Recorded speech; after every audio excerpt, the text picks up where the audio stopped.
Nous sommes mercredi 3 juin 2020. Bonjour ou bonsoir, chers fidèles téléspectateurs. Encore une fois, bienvenue à cette nouvelle édition du journal de la télévision Renaissance. Les titres pour commencer. Le président du CNC, Nestor Bangoumukounzi, dénature le métier du journalisme et s'en félicite. C'est la réaction des professionnels des médias après que Nestor Bangoumukounzi ait félicité les journalistes pour la couverture des élections. Évariste Ndayishimiye, déclaré vainqueur des élections par la CENI, tient un discours qui laisse entendre que lui et son parti n'ont pas la culture de la tolérance politique. Selon un expert dans l'analyse du discours, il y a dit après que Ndayishimiye ait tenu un discours méprisant le parti qui conteste les résultats proclamés par la CENI.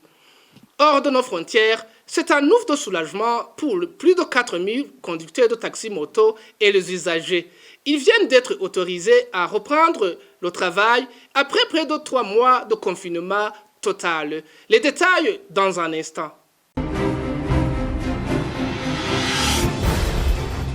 Encore une fois, bienvenue. Nestor Bangoumukounzi peut être fier de son œuvre pour avoir réussi à travestir le métier de journalisme. C'est avec amertume qu'Alexandre Niungeko, président de l'Union burundaise des journalistes, a entendu le président du Conseil national de la communication se féliciter du travail des journalistes pendant les élections.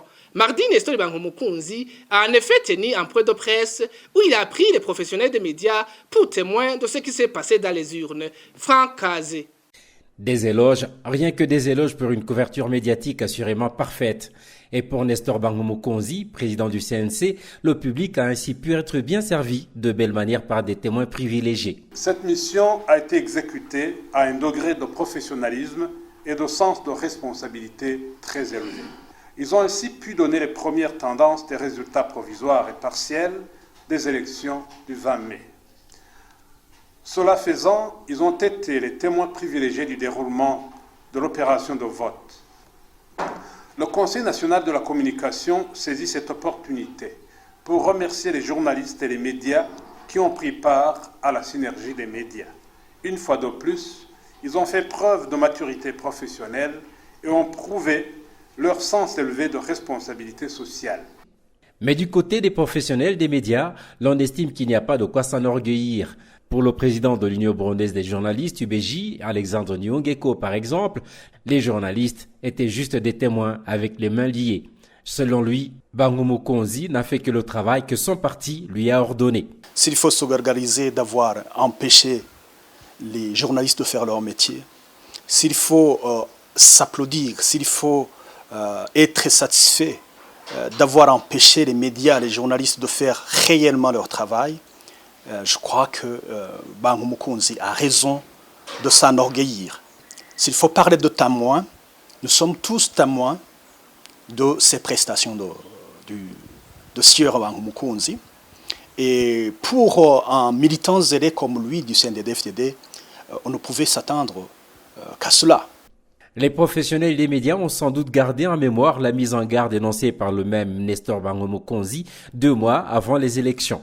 Au mois de mars, le président du CNC avait ordonné aux journalistes de ne jamais rapporter eux-mêmes ce dont ils ont été témoins et d'attendre juste de répéter ce que la CENI leur dicterait. Je crois que personne ne devrait s'inquiéter si les résultats sont publiés par la CENI ou ses démembrements. bishikirizwa na CENI canke ses démembrements. Nagira rero ntanga umuco cyane cyane kuri article y'icumi.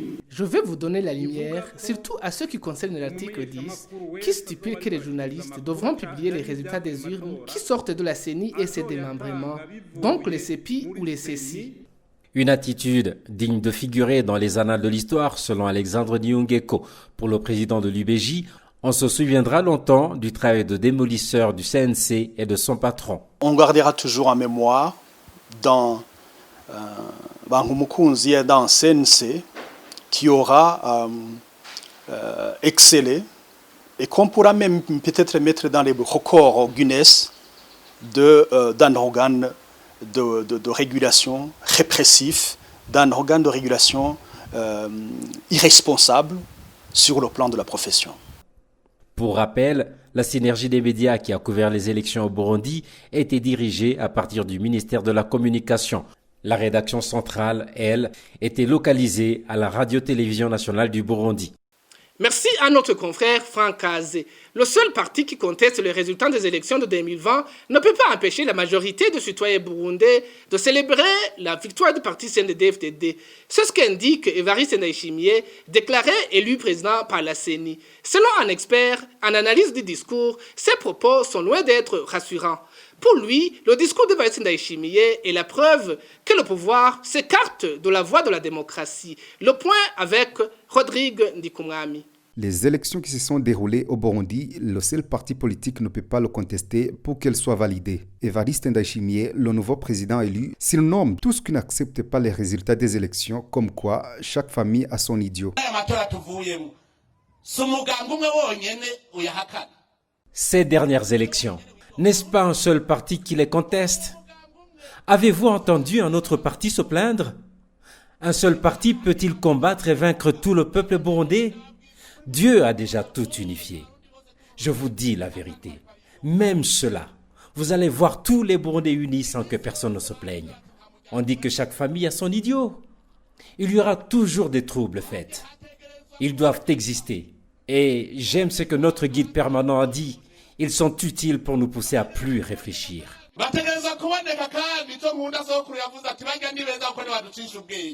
Et pour l'analyste du discours, Jean-Marie Nahimera affirme que le parti CNDD-FDD, qui est au pouvoir, n'accepte pas la démocratie.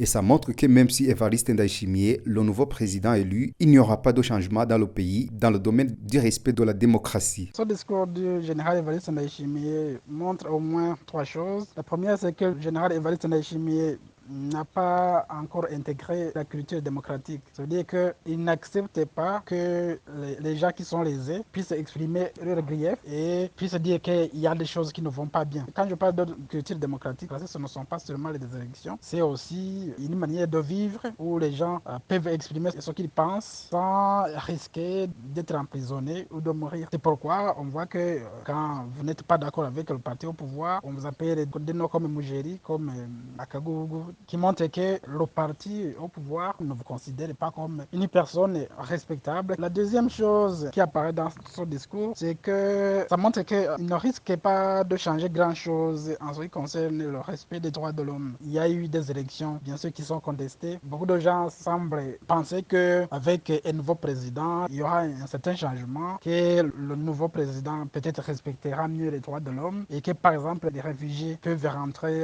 maintenant sans problème. Ce discours d'Évariste montre que ce n'est pas aussi simple que ça, que même sous son régime, les gens qui expriment en tout cas des opinions qui sont contraires à la vie ou à la position du parti au pouvoir pourraient être persécutés, comme c'était le cas pour le régime de son prédécesseur Pierre Nkurunziza. La troisième chose, ça montre que c'est un discours de guerre. Ça veut dire que Évariste Ndayishimiye, qui est militaire, considère la politique comme la continuation de la guerre par d'autres moyens. Il dit qu'un seul parti ne peut pas vaincre tous les Burundis. Il fait allusion au parti CNL qui a dit que les élections ne sont pas bien passées, qu'il y a eu beaucoup d'irrégularités, même une fraude électorale. Alors quand on dénonce une fraude électorale, ça veut dire qu'on est un ennemi pour Évariste Ndayishimiye, pour son parti. Ce qui transparaît dans son discours, c'est qu'ils sont prêts à combattre ce genre d'ennemis. C'est un signe qu'il pourrait y avoir des violations des droits de l'homme qui pourraient être aussi importantes que ceux du régime précédent de Pierre Nkurunziza. Les relations, en tout cas, entre le CNL et le CNDD-FDD pourraient aussi ne pas s'améliorer parce qu'on a vu pendant ces élections qu'il y a eu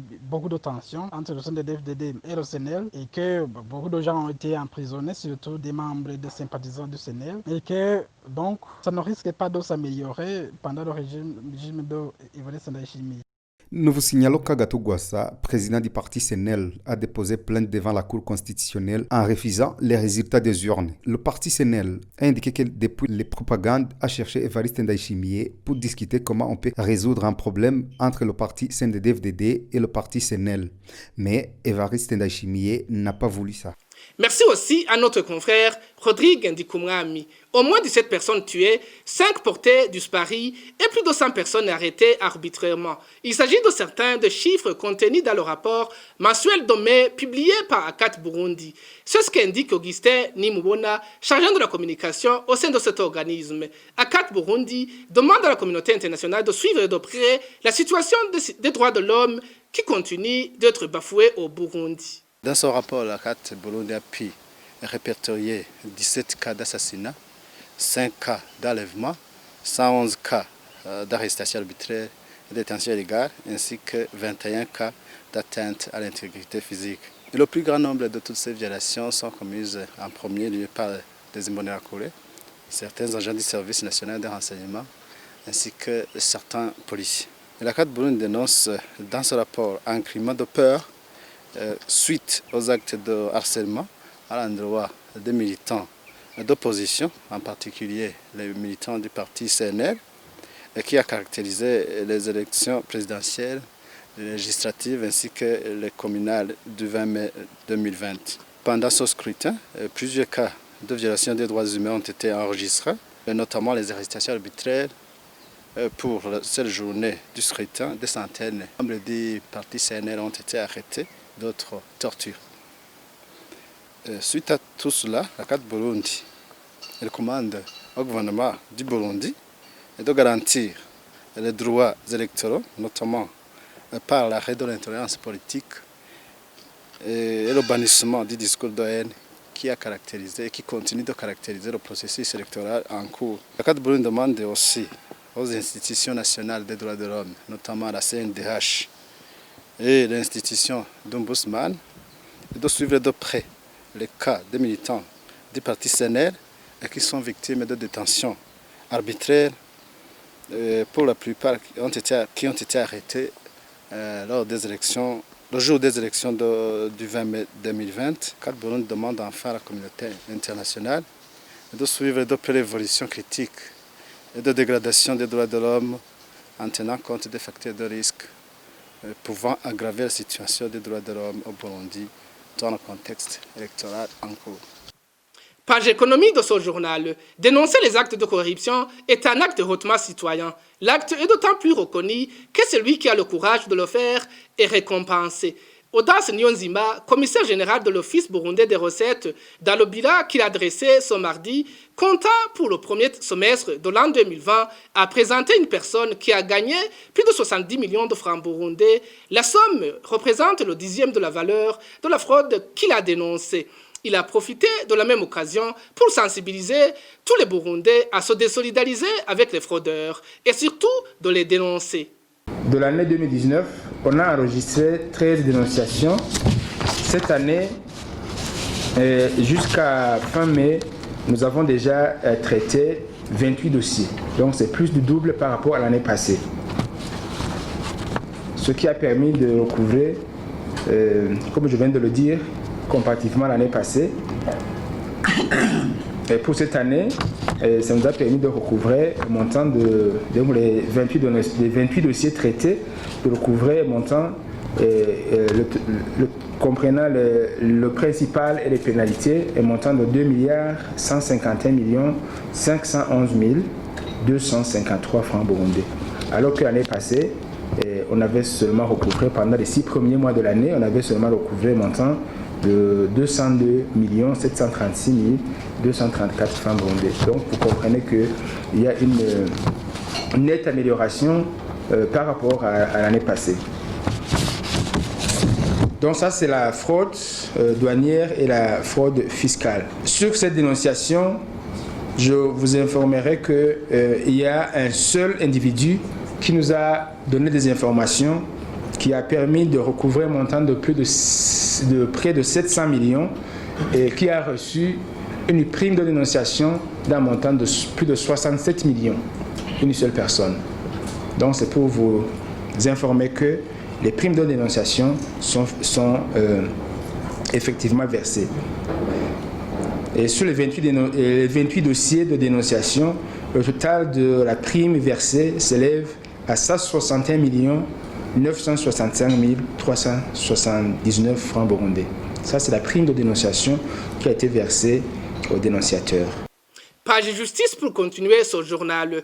Les 4 reporters du groupe de presse Iwachu ont comparu ce mercredi 6 mai 2020 devant les juges de la cour d'appel de Nahangwa en itinérance dans la province de Bubanza. Le procès a été mis en délibéré. Le verdict sera prononcé dans 2 jours.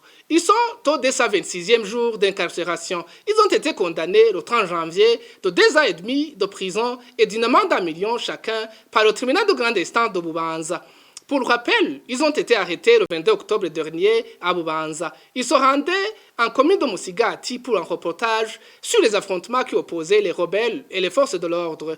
Christine Kamikazi, Agnès Ndirubusa, Terence Mozenzi et Egide Harerimana sont accusés de tentatives d'atteinte à la sûreté intérieure de l'État. Hors de nos frontières, pour clore ce journal, le gouvernement rwandais assouplit les mesures visant à endiguer la propagation du Covid-19. Depuis ce mercredi, le déplacement entre les différentes provinces et la ville de Kigali et le transport sur moto-taxi ont repris. D'autres restrictions restent inchangées, dont la fermeture des frontières. Les détails avec notre confrère Bertrand Ngendakuriyo. Par une décision du 2 juin 2020, le gouvernement rwandais a désormais autorisé des entrées et sorties de la capitale Kigali ainsi que les opérations de moto commerciales. Le Rwanda avait annulé lundi cette décision d'alléger encore les restrictions après que de nouveaux cas de coronavirus ont été signalés dans la ville de Rusizi, limitrophe de la République démocratique du Congo. Le couvre-feu reste maintenu et s'étend de 21h à 5h du matin tous les jours et le port du masque reste obligatoire dans l'espace public. D'autres restrictions restent inchangées. Les frontières restent fermées à l'exception des marchandises et des cargos et du retour des citoyens rwandais et résidents permanents. Les rapatriés devront se soumettre à une quarantaine en accord avec les directives de santé existantes à leurs frais. Les écoles restent fermées jusqu'en septembre 2020. Les lieux de culte, les bars restent fermés au public. Les rassemblements dans les lieux publics et à domicile restent également interdits. Sachez que le Rwanda a jusqu'à ce mardi signalé 384 cas de Covid-19. Ce pays a fait également état de 2 décès. Et c'est par ici que prend fin ce journal. Merci à toute l'équipe de production. Au revoir.